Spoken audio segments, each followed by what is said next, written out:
गांव में, हर जिले में, हर विधानसभा में, हर लोकसभा में, हर प्रदेश में वोट तो राजवंशी, नमोसूत्र, बाबरी, मुस्लिम का ज्यादा है।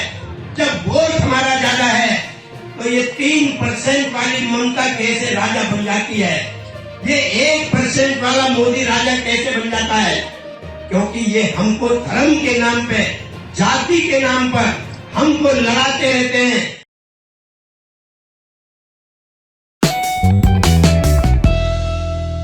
तो अम्बेडकरवाद के रास्ते पर चलती है। इन पार्टियों ने, चाहे कांग्रेस हो, बीजेपी हो, टीएमसी हो, चाहे सीपीएम हो, इनका एक ही उद्देश्य रहा है कि इन पर राज करना है, शूद्रों पर, एससी, एसटी, ओबीसी पर, माइनॉरिटी पर इनको गुलाम बनाना है, इनको कमजोर रखना है। हर तरह से एक उदाहरण से आपके समझ में आएगा। एक गांव में मल्ल युद्ध हो रहा था। वहां की कमेटी ने घोषणा की, जो पहलवान मल्ल युद्ध जीतेगा उसे हम एक बकरा इनाम में देंगे। और बकरा अखाड़े के पास बांधकर खड़ा कर दिया। दो पहलवान मल्ल युद्ध के लिए मैदान में आते हैं। पहला पहलवान मिट्टी छूकर कहता है, यदि मैं इस कुश्ती को आज जीत गया तो मैं इस बकरे की बलि चढ़ाऊंगा देवी मैया पर। उसके बाद दूसरा पहलवान आता है, वो भी मिट्टी छूकर यही कहता है, यदि मैं इस कुश्ती को जीत गया तो आज शाम को इस बकरे की बलि चढ़ाऊंगा चंडी मैया पे।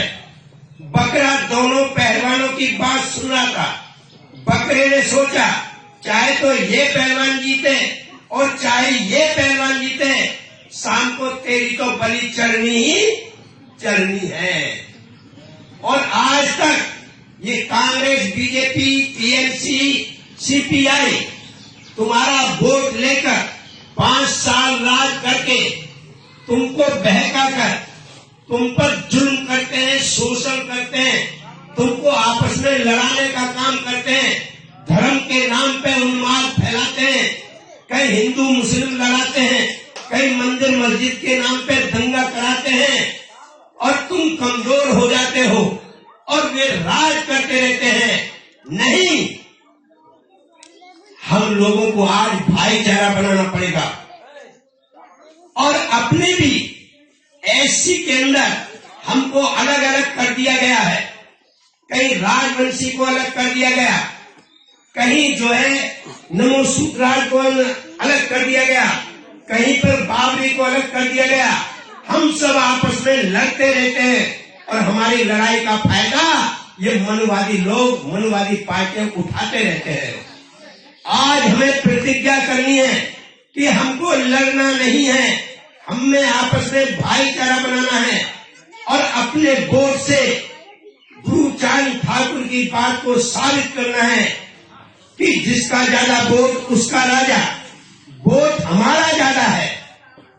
हर गांव में, हर जिले में, हर विधानसभा में, हर लोकसभा में, हर प्रदेश में वोट तो राजवंशी, नमोसूत्र, बाबरी, मुस्लिम का ज्यादा है। जब वोट हमारा ज्यादा है तो ये 3% वाली ममता कैसे राजा बन जाती है, ये 1% वाला मोदी राजा कैसे बन जाता है? क्योंकि ये हमको धर्म के नाम पे, जाति के नाम पर हमको लड़ाते रहते हैं और हम एक दूसरे के दुश्मन बने रहते हैं।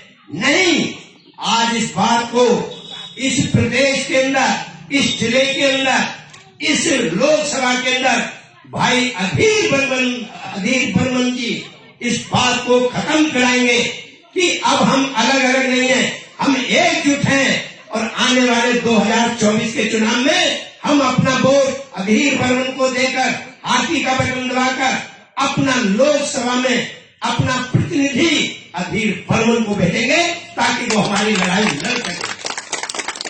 क्योंकि अब तक तुमने जिसको भी भेजा है वो उनकी गुलामी करते हैं जाकर। कोई बीजेपी की गुलामी करता है, कोई टीएमसी की गुलामी करता है, कोई कांग्रेस की गुलामी करता है। नहीं, अब हमें किसी की गुलामी नहीं करनी, अब हमें अपने समाज के लिए अधिकारों की लड़ाई लड़नी है, तभी हमारा उद्धार होगा। इसलिए आज मैं आपसे निवेदन करने आया हूं कि हम लोग आपके साथ मिलकर इस समाज को जगाएंगे और ये अंधविश्वास से निकालेंगे। और हमारी जो बहन बेटियां बैठी हैं यहाँ पर, मैं इनको एक कहानी सुनाना चाहता हूँ, आसानी से समझ में आ जाएगी। और वो समझ में आ गई। वैसे YouTube पर आपने कभी कभी सुना हो तो मैं नहीं कह सकता, लेकिन मैं आज तुम्हें सुना रहा हूँ। एक गांव में शादी होकर आई थी। बहू की सास बोली कि चल बेटा तुझे देवी के दर्शन करा लूं, मंदिर में चलते हैं। बहू ने कहा चलो माँ जी। पूजा पाठ का सामान हाथ में लिया, आगे आगे सास और पीछे पीछे बहू चल दी। जब मंदिर के हाथ में पहुंची तो सामने दो शेर खड़े थे, दो बाघ खड़े थे। बाघों को देखकर बहू डर गई। बहू ने कहा माँ जी ठहरो, सामने बाघ खड़े हमें खा जाएंगे, घर वापस चलते हैं। सास बोली बहू तो बहुत सीधी आ गई, इसे कोई ज्ञान नहीं है।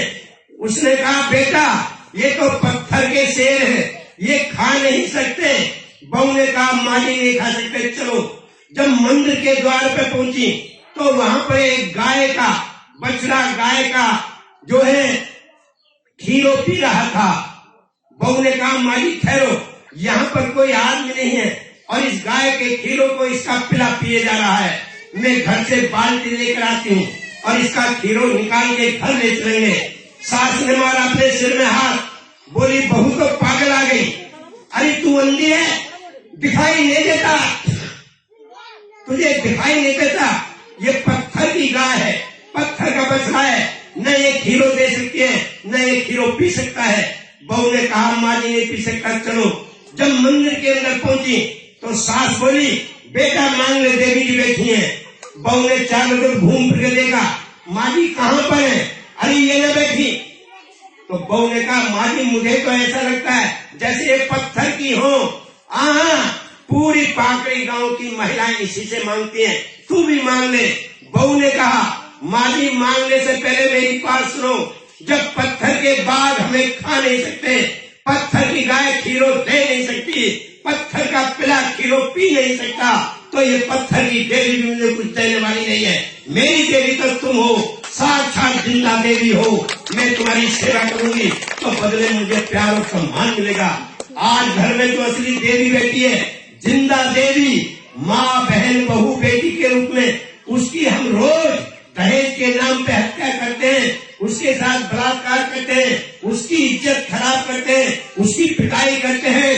जो असली देवी है, जो हमारी सेवा करती है, उसके साथ तो हम जुल्म करते हैं। और हम पत्थर की देवी जो हमें कुछ नहीं देती, हम उस पर जाकर के लड्डू चढ़ाते हैं, पैसा चढ़ाते हैं और दान करते हैं।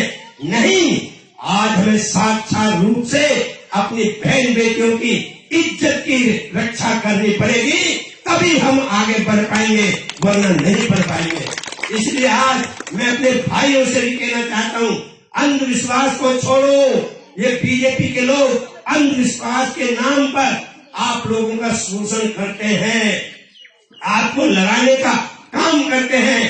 कह दो उनसे कि अब हम लड़ेंगे नहीं, अब हम एक हैं और आने वाले 2024 के चुनाव में हम तुम्हारे किसी बहकावे में नहीं आएंगे।